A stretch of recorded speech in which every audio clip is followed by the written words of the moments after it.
We're getting close to the end, y'all. You're listening to Tu Tía Bruja. I'm Bex Carlos, your host. For today's episode, I know that a lot of you follow me on social media and you've been seeing, I've been doing Black Cat pasty giveaways. And a lot of people have been wanting to know a little bit more about them, like where to find them, who created them. So for today's episode, I have my friend Layal El-Saddi on the show. And Layal is someone that I just really love because I think a lot of people have trouble with career changes or they halt career changes. They stay in jobs they don't love just because, it's been drilled in us money, stability, 401k, bucket money. Like everything is so revolved around money. And sure, money's important. I like buying things. We all like buying things, right? But like, what about like purpose? And what about like actually enjoying work? And what about like maybe aligning work with the things that make you happy? So we talk about that. We talk about pasties. We talk about horror movies. Gonna stop talking. Gonna let her tell you a little bit more about herself.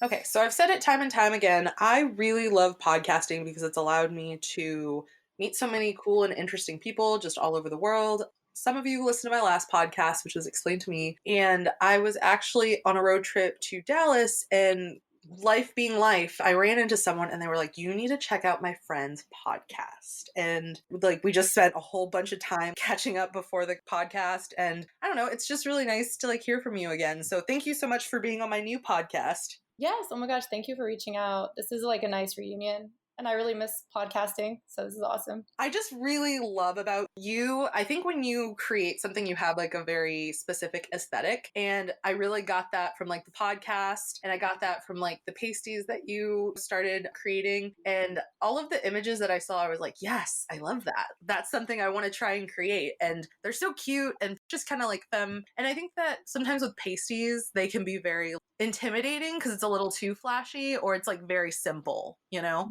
Yeah, absolutely. Thank you so much. Yeah, I just wanted something fun and, girly and not like, it wasn't meant to be something super sexy, but like if you want to be sexy, you can. It's just, if your pasty shows, it's cute. It's a good alternative, You're someone who's had a couple of different like changes career-wise in life, and I love that because I think that, our parents stayed at jobs. It was really soul-sucking for I'm sure a lot of them. They probably things they liked, but I love that this generation we're eliminating like generational curses. We're doing things that actually make us happy, and like incorporating work into that is important. Yeah, absolutely. I've changed career paths several times.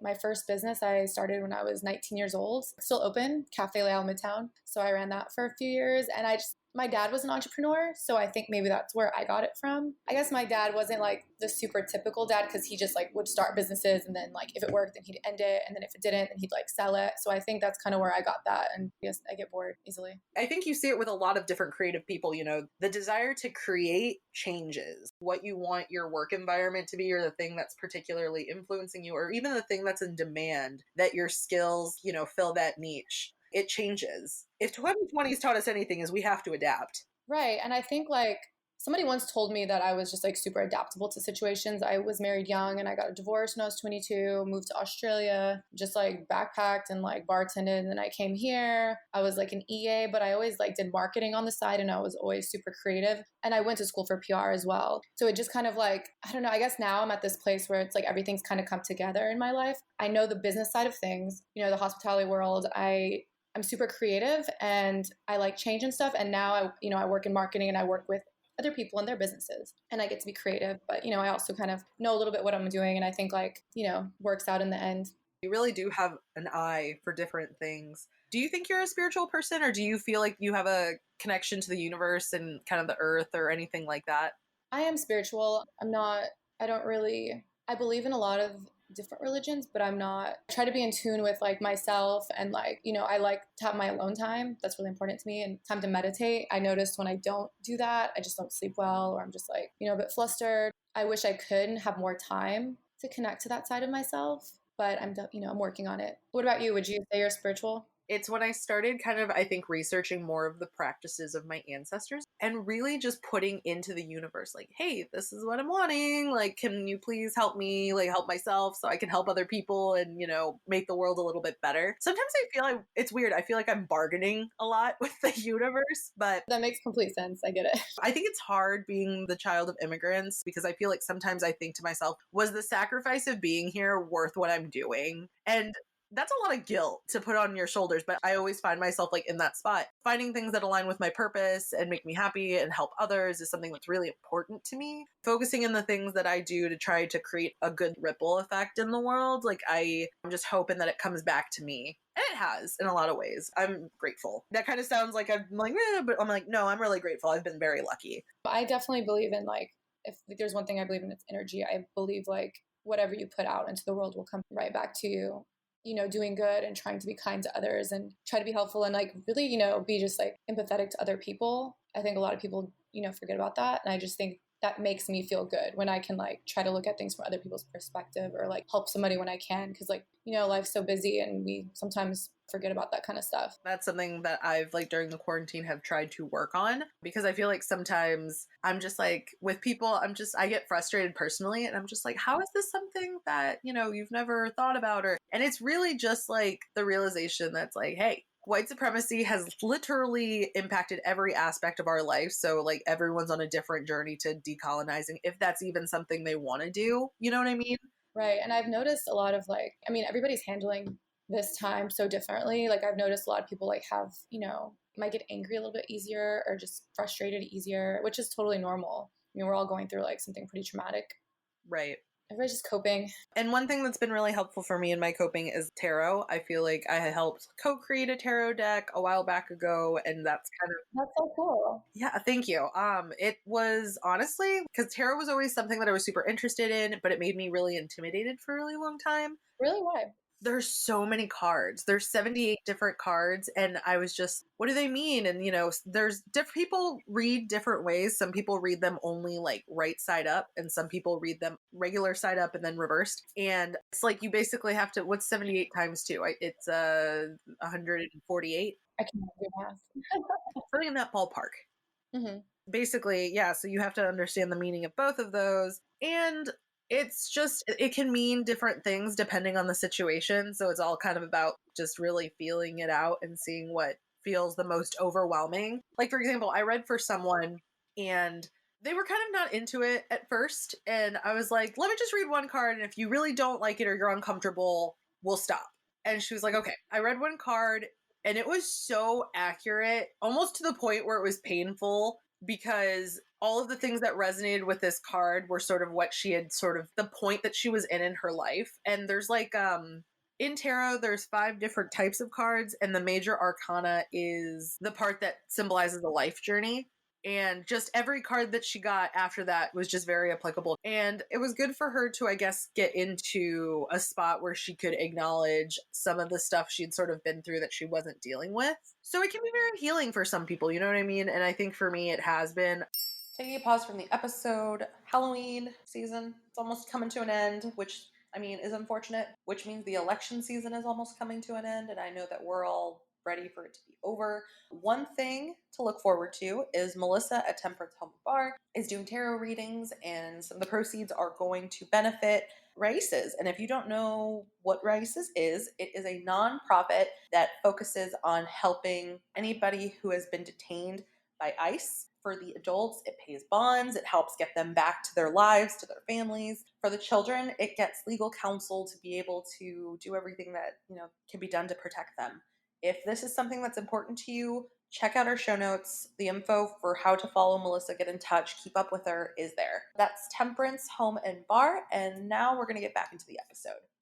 That's so cool that you learned that. I love tarot cards. I've been read several times. I haven't in it's been a while, but it's just always something. There's been like times where it's been like, okay, that's pretty spot on. A couple times, not so much, but I always wanted to learn because I just think it's like one of the coolest things. I highly suggest it. Honestly, I think that it's very empowering for some people, even if you only just do it every once in a while and just pull a card and then maybe get a book and then like cross-reference it like, oh, that's what that means. Because eventually some of them will stick even if you do it as a hobby.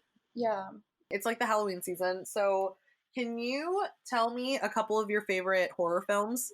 Okay, I have a lot. I really like art house horror and sci-fi stuff. So I really like the movie The Witch, The Shining, The Others, recent one like Get Out. I know I named a lot of them. I don't like super like horror films. I like really interesting like I guess thrillers mostly. The other day I watched The Haunting, which is like super cheesy, with like Catherine Zeta-Jones and stuff. It was a predecessor to The Haunting of Hill House. If you remember, like all the names of the participant were very similar to the names of all the siblings. Oh my gosh, I didn't know that. And I love The Haunting of Hill House. And I just finished the last one for Bly. Did you watch it? You know what's funny is the last time we spoke, you had just finished. Yeah, I know. I just thought that. It came full circle. Yeah, that's so crazy. Okay, yeah, I just finished it last night actually. That's so funny. So, okay, I binged it, The Haunting of Bly Manor. What did you think? I really liked it. It wasn't like as scary, like, but it was like creepy, scary, like interesting. The other one was just like there were moments where I was like scared. This one, like, I didn't get as scared, but it was like I really liked it. They were good in their own ways. There were a lot of things that I did like about it. Honestly, I was there for the ghosts, so I was a little like kind of bummed on that front. The one thing that once it wrapped up, and hopefully, if you're listening, you've already seen it. If not, I would probably zoom past like 30 seconds. But the thing that really bothered me at the end is Jamie, who had the Cockney accent at the end doesn't have it anymore. Oh yeah, and also Flora. I guess she was young when she had an accent. Because I was like, okay, I know sometimes kids lose their accents, but she had a pretty heavy accent when she was little, so I don't know. But yeah, that was like one thing. I was like, well, her English accent's completely gone. And also just fuck Peter Quint. Oh my gosh, I know. That was so like crazy. But like I was just like, he sounds just like awful. I mean, I felt bad for him at the end ish, but I mean he had also like problems, like family. Yeah, I mean, everybody had demons, I feel, on the show for the most part. Yeah. I was so sad about Hannah. I was like, how is she like a ghost just like chilling like she's not a ghost? That broke my heart that her and Owen couldn't be together. I know. I was so sad about that. Oh my god, I was just like, you both are such beautiful people. What a shame. Yeah. That was a sad one for sure. There's a lot of sad stuff in it. I will say there were a couple of things that I predicted though, because the ghost that Danny kept seeing with the glasses, I called it. I'm like, I bet you that's something related to his death, and like that's the light. And the person I was with was kind of just like, whatever. And then it happened. He's like, oh, you were right. It's weird because I feel like this just feels like a different anthology series, kind of like American Horror Story now. Yeah, it's just very similar.